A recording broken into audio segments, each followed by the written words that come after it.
welcome to Baja Window to the South. We are your hosts, Denisse Garcia and Olga Sanchez de la Vega. And today we're here in Rosarito, Baja California, in this beautiful plaza, Plaza Pueblo. So beautiful. Please come and join us here one of these days. It's magnificent, the ambience, everything. And actually, we're going to introduce you to another place that is also beautiful. We're going to discuss and learn about our valleys. So I know that Valle de Guadalupe is probably one of your most favorite. Well, wait till you hear of all the other ones that we have. You know that we have a total of 7. Wow, can't wait to see. So let's see that.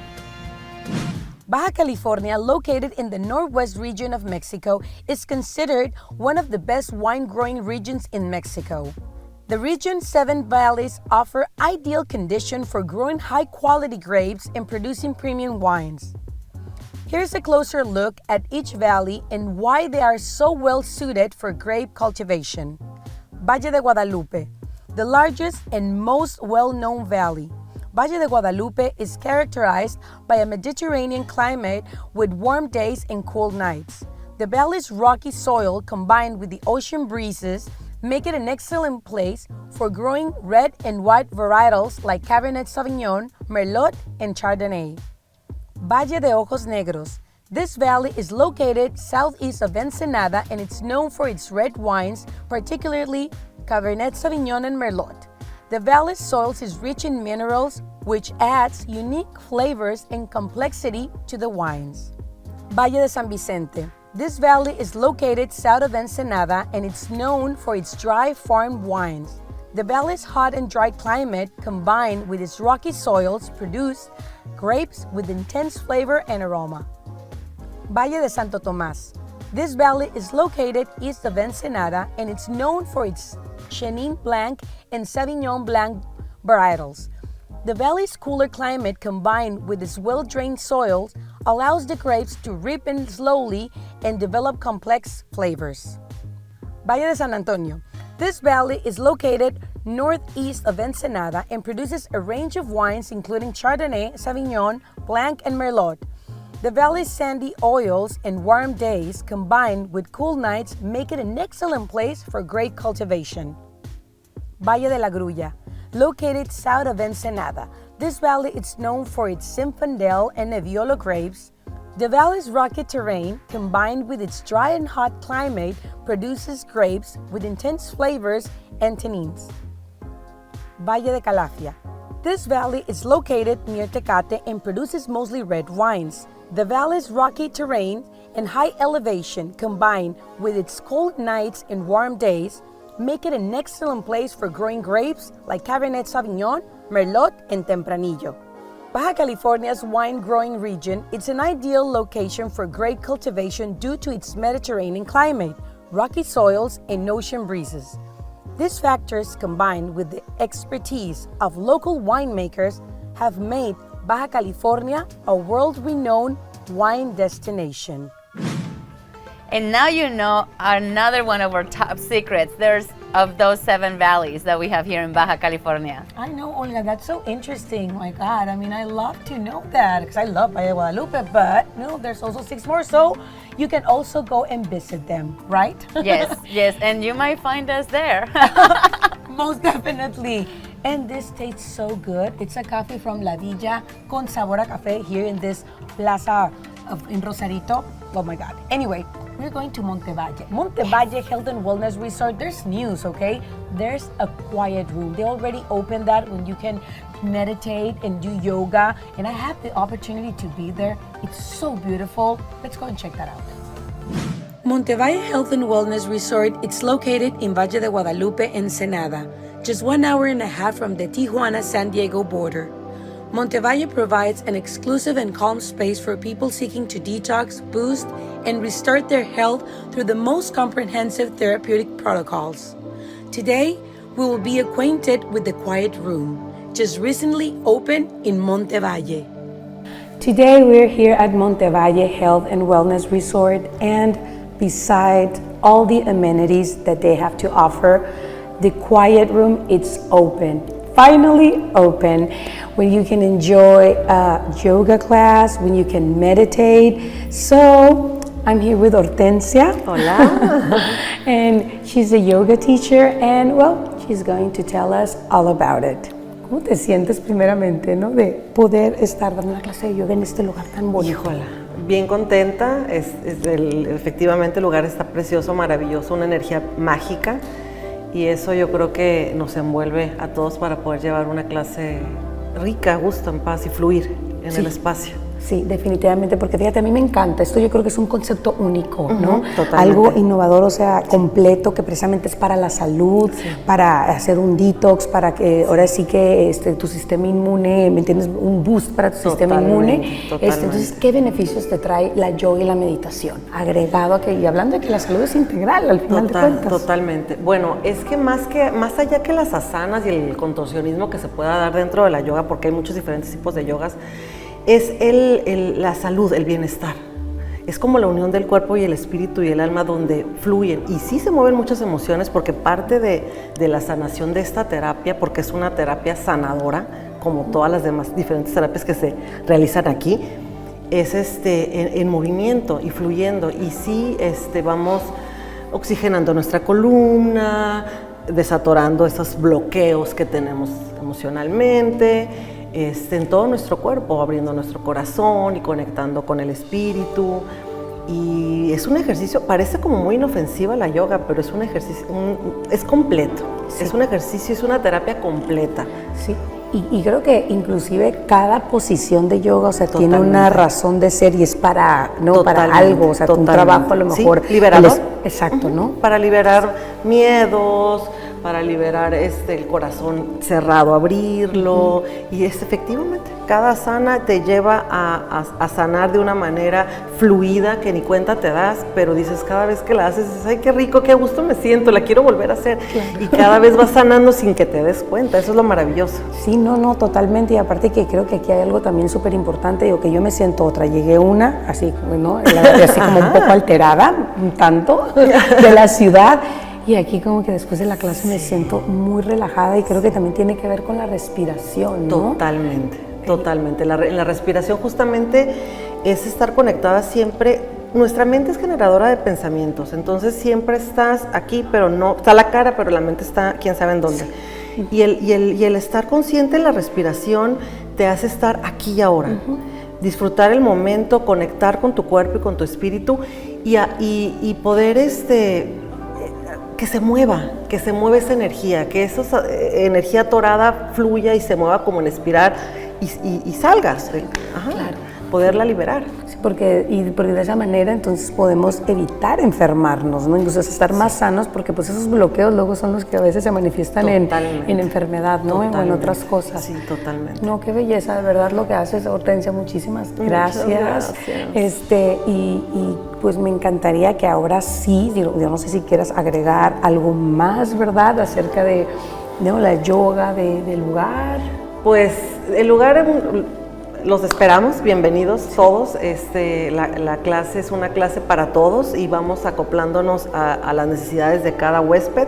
Eso, muy importante, ¿no? Dependiendo, o sea, va para todas las edades, ¿no? Dependiendo de lo que cada quien necesite. Y el ritmo de cada quien, ¿no? Exacto. Si, por ejemplo, necesitamos hacer una yoga más relajada, más de estiramientos, irnos despacito, lo vamos a hacer. Si vamos al grupo más dinámico, lo vamos a hacer más dinámico.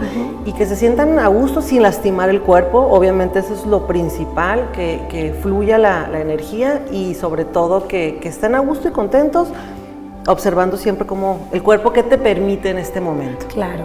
I said you have to come to Montevalle Health Wellness Resort and try the yoga class most definitely, and to meditate here in this quiet room that you can definitely breathe fresh air and it's so peaceful. Thank you. Gracias. Muchas gracias. Gracias. Bueno. Olga, I just love Montevalle Health and Wellness Resort. Really such a beautiful place. And peaceful. Totally. We should go and spend a weekend anytime soon. Right? Or a week. Yes, why not? Why not? And you should also go and just enjoy its awesomeness. We all need it. No, most definitely. You already saw the quiet room. It's just amazing. But anyway, we are going with our favorite foodie that she is also in Valle de Guadalupe, in Salve Asador Campestre. And well, let's see what she has for us. This is exciting. So today, you guys, we're at Salve Asador Campestre, and we're gonna try out some of their dishes. I'm excited, and come and join me because I can't wait to start off with the tasting. So let's go. So today we're at Salve Asador Campestre, and joining me right now is our chef, Antonio. Welcome. Thank you. Thank you for joining us. Thank you. It's my pleasure to have you guys here at Salve, which is the restaurant of Viñedos de la Reina. So it's a beautiful day. Welcome, guys. Yes, super sunny. Great day to be outside and having some dishes. So please explain to us, first of all, how long has Salve has been opened?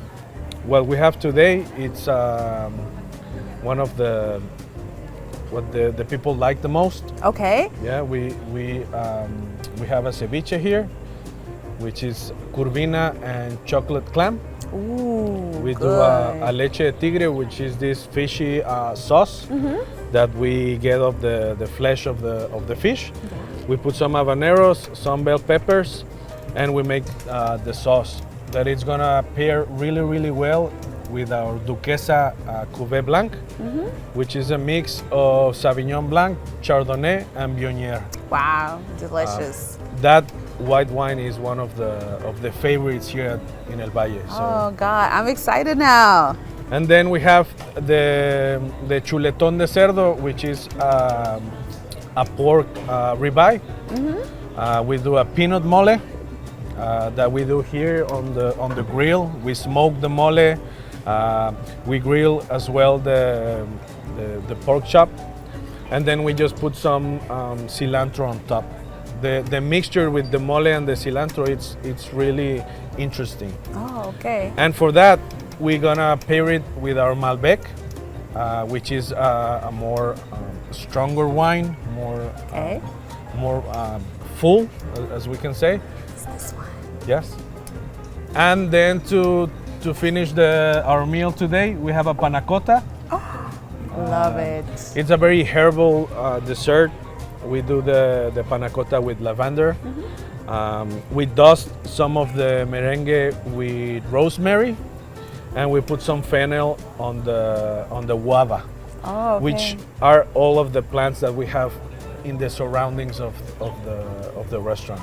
Oh wow, that's very interesting. I cannot wait to try this out. I've been yes. meaning to come here for so long, and I'm so excited. Thank you so much for everything. My pleasure. For joining us. And now we're going to actually feast and try these dishes and the wine. So let's do this. So we're gonna start with all these dishes. We're gonna start first with our ceviche right now. And let's get prepared for this because I am excited. I've always wanted to be here and taste their food. And of course, if you're in El Valle, you have to have some wine. So this ceviche, we're going to pair it with this Blanc right here.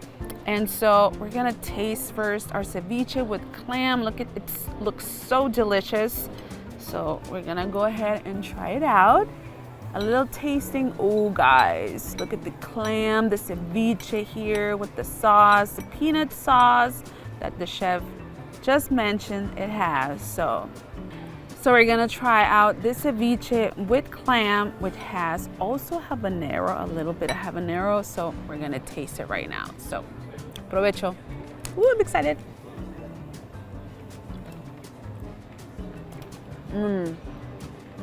This is delicious. And we also have some tostadas. I'm gonna break one, just a little bit. We're gonna grab our ceviche with our clam. Oh, this sauce, I'm telling you guys, it's amazing. And provecho.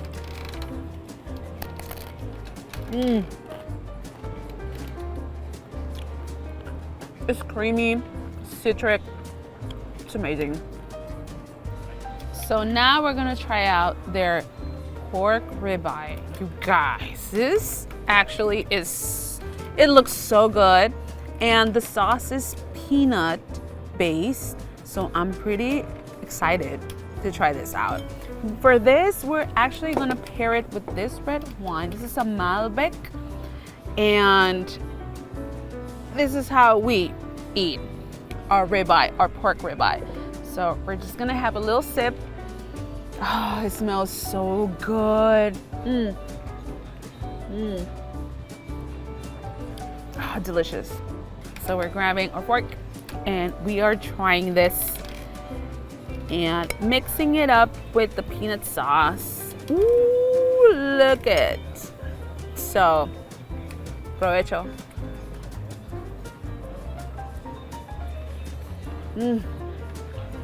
Oh my God. This sauce is amazing. Creamy, peanut buttery. We're gonna go ahead and do a second one. Grabbing the ribeye pork, putting it into the sauce, this creamy peanut buttery sauce. It's actually very smooth. It's not that hard, and it's very juicy. So, provecho.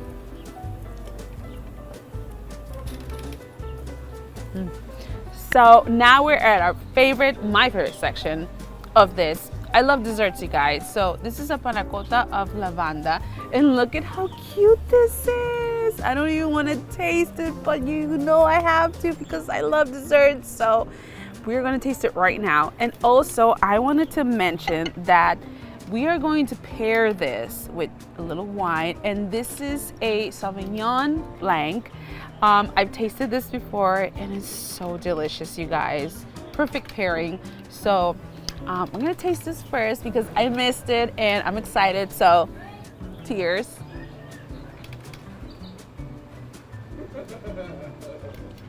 Ah, delicious. And now we're gonna dig into our dessert. So I'm gonna show you guys, look how pretty this looks. We're gonna take a little bit and then of the cream. Oh, look at how creamy this looks. Going into it, so provecho. This is amazing. Going into it again, catching the cream of this again. Oh, look at this. Oh, provecho.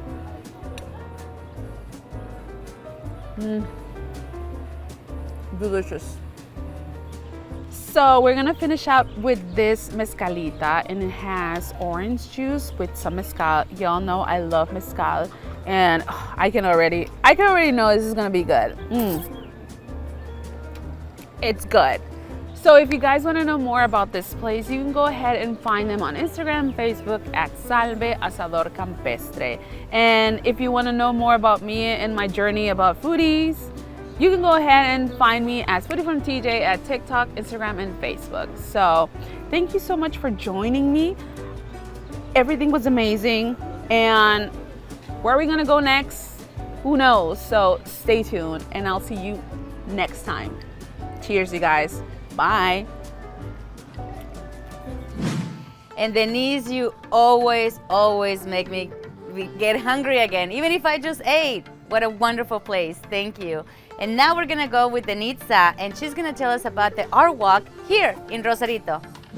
Well, hello everyone. Today it's a special day. I am in Rosarito, Baja California, in Art Rosarito, okay, with Benito del Aguila. Thank you so much for being with us in Baja Window to the South. Thank you. We are very happy to be here with you guys. Me too. We are as well. And he is the CEO of the Art Walk that is coming very soon. He's going to give us all the details so you can definitely be here. Lots of artists. Benito, please. Thank you. Yes, we're very excited.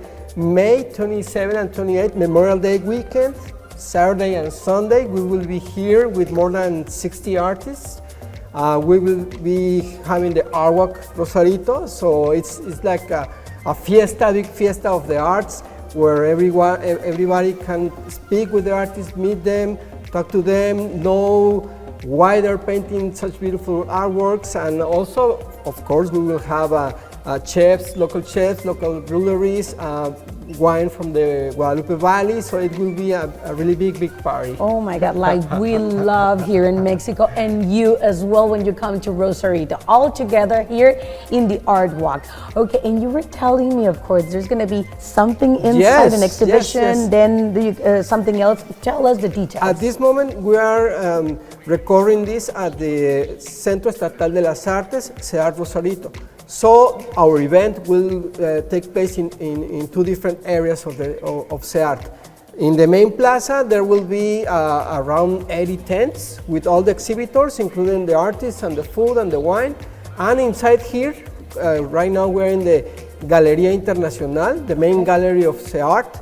We will be making the opening of this grand exhibit with over 60 artists from all over the state that are the best artists from Baja. So we will be having those two events on the same weekend. Oh my God, that's great. Okay, talent from Baja California. Oh my God, I just can't wait. And tell us hours and also about the parking, that it's going to be available and free, right? Yes, it's free parking and free entrance. And the hours, it will be from 10 a.m. to 7 p.m.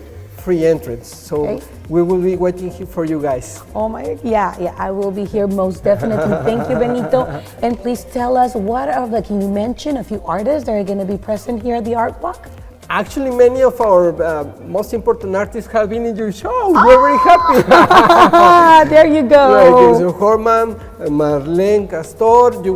Today you're going to interview Hugo Croswell, who is a very important artist from Baja. He's in many museums in the States. Dr. Fauci in the States, Hugo did a portrait of him, and that portrait is in the National Portrait Gallery in the States. So he's a main artist, and we are very happy that he's with us. No, most definitely. That's very exciting that they're growing, that all over the world, and now they're a talent from our state, and they're going to be here in the Artwork, so you can't miss it. Plus, you can have food, wine, and it's just going to be very fun.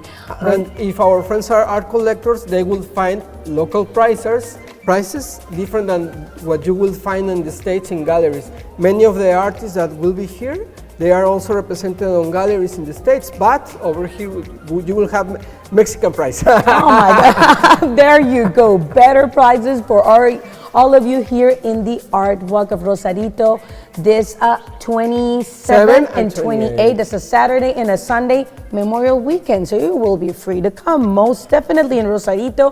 In those weekends, it's just party and it's just fun and Benito, everything. Thank you. Try to arrive early because everyone will be here and you will be able to see all the artwork from the start. Excellent, Benito. And tell us, please, beside all the information that you gave us, if they want to check other details online or so, where can they do that? They can search online on our social media, Rosarito Art Fest. That's the name of our nonprofit, and the name of the event is Artwalk Rosarito. So in any social media, you can find us. Yeah, excellent. So come and visit. You have how many years doing this? I mean, 14 years since the first Rosarito Art Fest, and now the difference between that festival and this one is that now we are more focused on just painting, sculpture, photography, fine arts. Excellent. So you can't miss it, like we said. Thank you so much, Benito. Is there something else that you want to add before we go? Visit us and we'll be very happy to see you over here. Thank you. Most definitely. Thank you, and thank you so much. This was Baja Window to the South. For those of you who, like me, love art, don't forget and come here to Rosarito for that art walk. Well, if you also, like myself, love oysters, this information that is coming up next is extremely important for you to hear. If you are on a vacation in Baja and you like oysters, we inform you that the Federal Commission of Protection Against Sanitary Risk, COFEPRIS, issued a statement warning about the presence of a toxin in certain harvested oysters and clams coming from Puerto Adolfo López Mateos, Estero Buenavista, in Baja California Sur. Analysis carried out by the Public Health State Lab in La Paz, the presence of marine toxin saxitoxin in viable mollusks. It should be noted that oysters, clams, razor shells, mussels, wedge clams, and navel shipworms are all viable mollusks.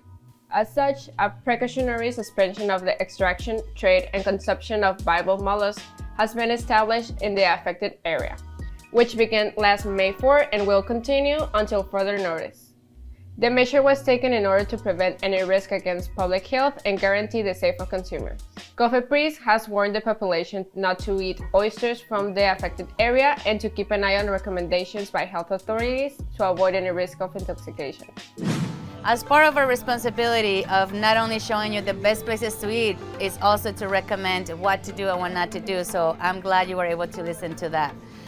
Now we're going to go with Denisse, and we're gonna learn and meet a new person who is one of our greatest artists that we have here in Baja. Well, hello everyone. Today in Baja Window to the South, we're going to talk about art. Okay, and I'm with a visual artist, a muralist, a talent from Baja California, most definitely, Iván Arevalo. Thank you so much. Gracias por estar con nosotros aquí, por invitarnos aquí a tu casa y mostrarnos tu obra. De verdad, Iván. Muchísimas gracias. Gracias por estar aquí y espero servir de algo. No, por supuesto que sí, para que nos digas un poquito más de ti y de tu trabajo. Pues bueno, en esta fase de muralista que ya tengo alrededor de 10 años en este ámbito, tuve la oportunidad de empezar una serie de eventos en el cual ya te sales del estudio, ¿no? Empiezas a explorar el espacio, el contexto urbano y las lejanías. Y vas descubriendo que el clima es un factor súper importante, ¿no? Estudiar el clima, estudiar la luz sobre los muros también te hace desarrollar técnicas para que el mural tenga más tiempo de vida. Pero experiencias así que me he encontrado es de pues golpes de calor, o sea, deshidratación. No. Esas son como cosas que pasan, ¿no? Claro, claro. Pero también han pasado infinidad de buenas experiencias, ¿no? Mucha gente se acerca, se motiva. Por supuesto. Tiene mucho potencial el exponer una obra de gran formato para la ciudadanía, la verdad. ¿En qué te inspiras? A ver, dinos, o cómo ha ido cambiando, ¿no? A lo largo del tiempo. Fíjate que muchas de la inspiración la voy topando durante el día. Muy bien. Tiendo mucho a caminar, me gusta mucho caminar porque cada vez que camino empiezo a reflexionar más pensamientos, me gusta mucho el café. Eso también me estimula a conocer personas, escucharlas, y esa parte para mí la conservo mucho, esas primeras horas del día. Tienes varias exposiciones, vienen otras exposiciones, como por ejemplo también el Artwalk de Rosarito próximamente, ¿verdad? Así es, tuve la fortuna de ser invitado a participar en esta edición y voy a participar con 2 piezas. Una muy actual y otra que estuvo en la Bienal de Yucatán. Ajá. Fue seleccionado, pero fue de allá del 2013 esa Bienal, entonces me gustó esa comparación de tiempo, ¿no? Cómo pintaba hace en 2013 y en la actualidad, entonces vamos a ver cómo se ven en la galería. Dinos, Iván, ¿dónde te podemos encontrar en redes sociales para que toda nuestra audiencia sepa, te sigan? Claro que sí, me pueden encontrar en Instagram como arte.ivanarevalo y en Facebook como Iván Arevalo. No sé si hay algo más que quieras agregar. Pues nada, que los invito a la exposición que eventualmente se expondrá en CEART, una colección de varios artistas en la cual fui invitado a participar con 2 obras y espero verlos por allá. 100%, ahí vamos a estar pendientes. Muchísimas gracias, de verdad, por tenerlos aquí.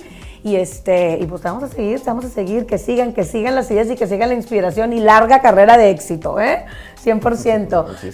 Thank you so much for joining us in Baja Window to the South. This interview was with Iván Arevalo, and he's going to be in the Artwalk in Rosarito, so don't miss that out. And today we are here with Dr. Psyche from Refugee Health Alliance. Oh, what a name. We were just talking about your name. It's quite interesting, and it's the first time that I ever meet someone with such a unique name. Oh, thank you. But not only that, you have a unique name, but you also have a unique and important role for the Alliance. Please tell us more about it. Of course, my name is Psyche Calderon. I'm a co-director of Refugee Health Alliance. Yes. Refugee Health Alliance, or RHA as we say, is an NGO that based its work in Tijuana. We've been working with refugees and other displaced peoples since 2018. I don't know if you remember when a large caravan came to Tijuana, around 7,000 people. Yes. So RHA sort of developed organically when lots of people with the same interest in giving medical and also other types of health attention to people in shelters. So we started bumping into each other, and then someone, actually a student that he is now about to finish medical school now, brought us together and said, hey, you should be organized. So we started an NGO, and we've been growing so much since then. Right now we have 4 different types of services. Our main thing is medical services. We have a free clinic. We also have a free midwifery clinic. We have a space that is for mental health, psychiatry, psychology kids, and psychology adults. And also we have a specialist in LGBTQ issues, a psychologist. And we were discussing this because a lot of the times people say, I'm okay, because they have endured so much that they don't even know what they are lacking of. They don't even know that I don't have enough of, like you mentioned, community. Yeah. Well, community is one of the most important things in regards of structural determinants of health. The base that you have in a community, the place that you have, is something that protects you. Right, to feel that you belong to something. And especially for these families that they've been trying to find their way. Yeah, when people are in the move, any type of movement, they lose that community. And sometimes they lose it from one day to another. Right. When someone like a narco says, you need to go away or I will kill all your family tomorrow. And what they lose is their life. Right. Or the even sense of belonging or who they are, because they say, well, I thought this is who I am and who I was and who I want to be and who I was proud to be. But now, is this who I want to be, who I am? And if it doesn't give safety and security to my family, maybe I want to be somebody else. Of course. And you guys help them with mental health as well. We do. It's such an important part of migrant health. Well, in everyone's health, mental health is the basic. It's better to have a good mental health than to have a good physical health, because physical health is easily solved most of the times, but mental health is such a process. Yes. And medication is expensive, and when you are seeing people who are on the move, when will you see them again? Do you give them a medication or not? It's super complex. What else are you doing for the organization, and how can we help you and how can we support you? Well, what we need the most is volunteers. And you don't need to be a specialist in medicine or psychology or anything to come volunteer. The most people that we need are general volunteers, people who will make us organize the clothes or organize a line of patients. And you can volunteer with us at rha.volunteerhub.com, and that page will direct you to however you want to volunteer. On the weekday clinic or on the days we do outreach at shelters, that's all Saturdays. And what are the age groups of the people that you have there? Of volunteers or patients? Of patients. All ages. 50% of our patients are minors. Wow. And as a volunteer, do you get trained on how to approach? Do you get trained about what are some of the things that you can do? And it's really hard to teach people what to do ethically in this types of volunteering. We could go into talking about like all these people that want to help without knowing how. Right. And it's more damaging than it is helping. Right. So we tell them like not to take pictures. It's so important. A lot of people just come for the pictures, or don't ask them about why they are migrating because this re-traumatizes. So what we do is tell them just do what we ask you to. Don't ask them nothing else. Thank you so much for voicing that and for saying that. And if you want to volunteer, don't be afraid. you will be trained, and that you're also, this is the perfect opportunity for you to just get started and to come and help out such a beautiful community. And thank you so much for doing this, and thank you so much for sharing all your wealth of knowledge, and thank your parents too for such a cool name. I will, thank you. Well, we cannot wait to have you guys back and here at Baja Window to the South. And if you'd like to support this foundation, here is the info. Any support is more than welcome. And now we're going with a consulting company. What happens if you cross the border to Mexico and you would like to stay? Do you know the options that you have and the steps you need to follow in order to stay here as an American citizen? We will tell you all about it. If you as an American citizen come to visit Mexico, the first thing you need is the FMM. It's a tourist permit or a tourist card that allows citizens from the US and Canada to travel Mexico. We are going to tell you how you can get it and why this permit is so important. Okay, in this permit, the FMM, it's super easy to get it. You could get it in several ways, but let's say that you're arriving to Mexico by land, right? You're driving across from San Diego, for example, into Tijuana. So you would stop at the auto declaration zone. It's right where the flagpole it is. You park there, you go into the gray building, and you get your passport book. You give it to the officer and just say, hey, I'm going to be here maybe just for lunch, 1 or 2 or 3 days, for example, or going to be here a little bit more time. Depending on how long you're going to stay in the country, that's the days that you're going to request to the officer. That's one. If you're arriving by air, for example, you're traveling to, I don't know, Los Cabos on vacation with family, for example. San Diego to Los Cabos, super easy. The airline will request that for you, and you'll obtain a stamp on your passport book. And that's it. Super easy. You gotta do it. We know that a lot of people that is coming into our country, they think that they don't need any type of document because they will be here just for a day. But the reality is that you will see that people is here for different type of purposes. You see medical attention, tourism, business, or people that is already living here in the country as a resident, or some that are not residents yet. So yes, the different type of conditions that you can get is the visitor, the temporary resident, and the permanent resident. And now they are going to tell us how you as a US citizen can get the permanent residency and the temporary residency in Mexico. So how can you get the temporary residence card? There are different ways of doing it. You can do it through family ties, job offer, economic solvency, humanitarian reasons. We always try to find the easiest way for our clients of getting it. The easiest ones of the residencies that Alejandra just mentioned would always be family ties, right? Let's say, for example, that you just got married to a Mexican national. So by right, the Mexican immigration law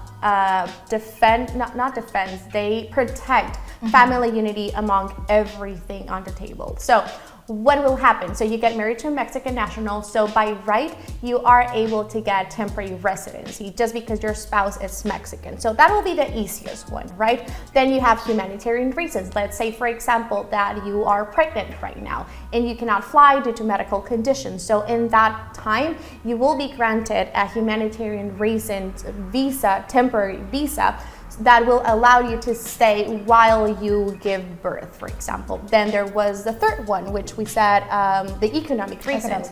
So that one, you start at the consulate and you finish at the immigration offices here in Mexico. Of course, if you do that, it's so much more that you need to involve because you need to do an appointment at the consulate. Since COVID started, it's horrible to get appointments. It is possible, of course. You hire us, of course, right?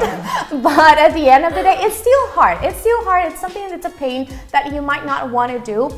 And even more if it's for the temporary residency only. There are other ways that we can do it. And of course, you can contact us and we'll know what would be the best thing and the less painful situation that you can do it, right?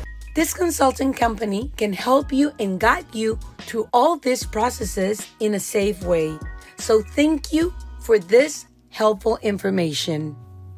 Well, thank you so much again for that useful information for any American citizen that wants to come to Mexico and stay. And thank you so much for joining us again here at Baja Window to the South. Don't forget to follow us, share or comment, anything you want. We cannot wait to hear from you. Most definitely. And see you next week.